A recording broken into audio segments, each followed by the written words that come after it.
What kind of risks are involved with personalization? Actually, it's a very good follow-up question to what you just asked them. Yeah.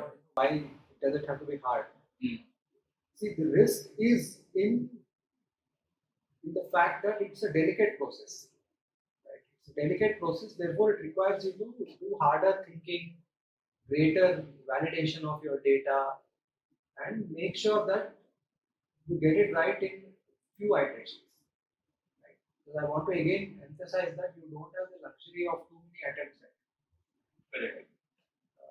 If you do that, you will alienate your users with all those attempts. Therefore, the risk actually is in making sure that you don't have too many attempts and you have to be really aware of that and you have to respect each iteration.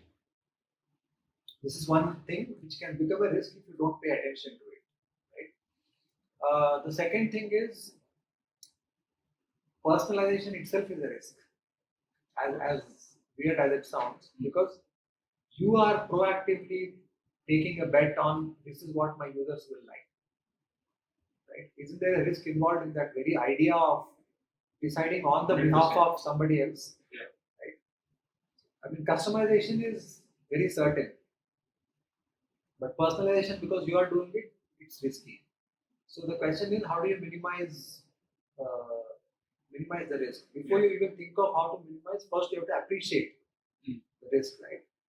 So that is sort of a high level answer that you don't have the luxury of too many attempts, and if you are not willing to really put in the work, my advice is stay with the basics. Just call somebody by first name and stop there. Don't go beyond that because it is going to be challenging. Right. Second is, of course, we already spoke about data quality being unverified data is always a risk. It can cause like loss of face, embarrassing emails or things, right? Mm-hmm. So those are the different risks. Second is also just because you think you know what your users like, you shouldn't get like too friendly and like, especially when it comes to notifications. Don't bombard them. Don't send too many. Be very mindful of the limits of frequency limits that you have set for your users. Maybe a message in that 3 days or 4 days or whatever makes appropriate sense for your business. Right? Some businesses actually are okay, users are okay if you send them a message a day, right? But some businesses are not.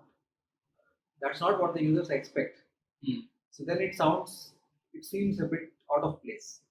Okay. Right? So you've got to keep all these different things in mind. I think finally what I'm trying to say is because it is your decision to get something in the hands of the users, you've got to really, really be mindful. And that really is like a statement of risk.